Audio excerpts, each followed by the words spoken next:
Apesar do empate sem gols contra o Cruzeiro no Maracanã na noite desta quinta-feira, o Flamengo acordou nesta sexta-feira com uma notícia que agradou demais ao técnico Felipe Luiz, mas que deve ter deixado bem triste o colombiano Jorge Carrascal. Por quê? Daqui a pouquinho eu explico. Na partida desta quinta-feira, o Flamengo teve posse, pressionou, criou oportunidades, mas parou na forte marcação cruzeirense. A torcida que compareceu em bom número ao Maracanã saiu decepcionada.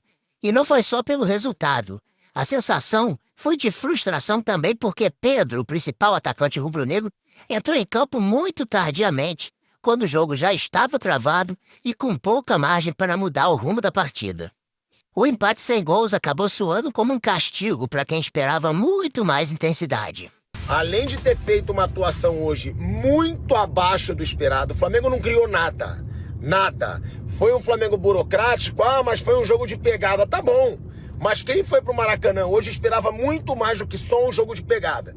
Esperava um jogo para abrir a distância pro Cruzeiro, para abrir a distância pro Palmeiras, porque tem uma coisa grave nos últimos jogos do Flamengo no Maracanã que tem que ser falada. Dos últimos 3 jogos em casa, o Flamengo só somou 3 pontos. Isso faz muita diferença no campeonato de pontos corridos. Os últimos 3 jogos contra o Grêmio, 1-1, tudo bem, teve aquele pênalti escandaloso pro Grêmio, mas empatou em casa, 1-1. Vasco, 1-1, Flamengo também em casa, como mandante. E agora Cruzeiro 0-0. Isso é péssimo, é um retrospecto péssimo recente em casa para um time que está brigando ali pelo título brasileiro. E aí tem que analisar por quê que o Flamengo não está entregando tanto em casa. O que está acontecendo? E por que o Flamengo está caindo de rendimento agora, perto do fim da temporada, que é o momento mais importante. O Flamengo não está jogando bem nos últimos jogos. E quando joga bem um tempo e não joga bem no outro. Então, eu acho que o Felipe Luiz precisa analisar muita coisa aí para voltar a ser o Flamengo daquele ápice que deu goleada no Vitória, no Maracanã, que estava emplacando e que, de repente, tá parando de entregar em casa. E a arbitragem, hein? A arbitragem também não ajudou.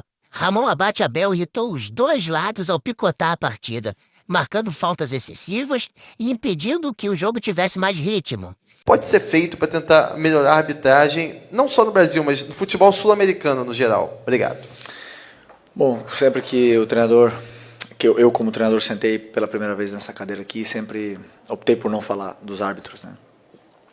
É difícil, sinceramente é difícil. Porque você tem sentimentos na beira do campo, você está vendo o árbitro apitar. Quando saiu o nome dele, já sabíamos que ia ser complicado.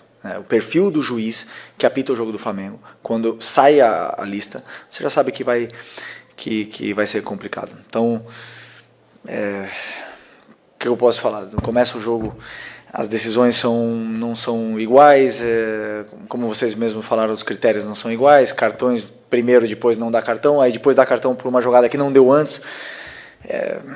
Não sei se nervoso, não sei se estava com medo de apitar, mas realmente essas coisas transmitem aos jogadores, deixa o jogo lento, deixa o jogo chato, ruim para o telespectador.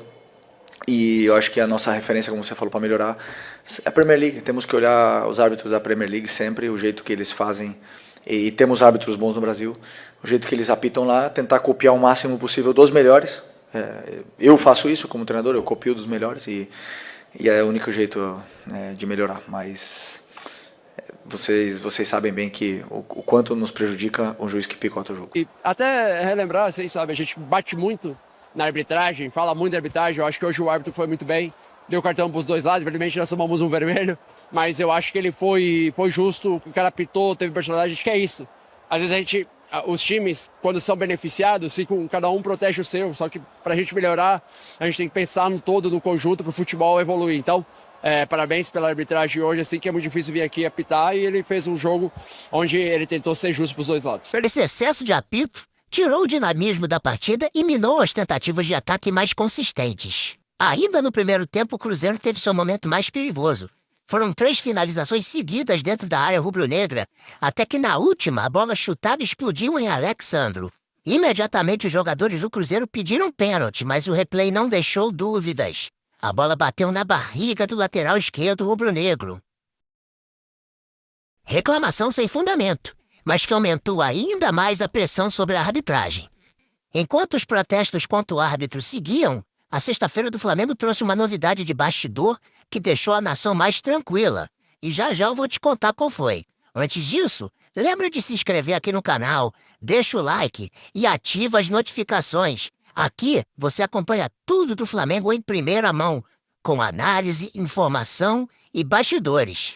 Pois bem, a boa notícia tem nome e sobrenome: Jorge Carrascal.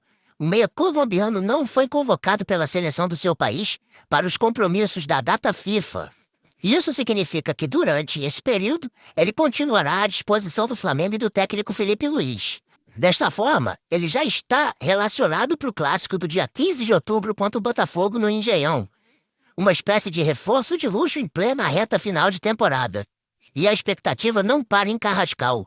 O Flamengo ainda aguarda a lista completa de Marcelo Bielsa para saber se Arrascaeta, Varela, Vina e De La Cruz estarão entre os convocados para a seleção uruguaia.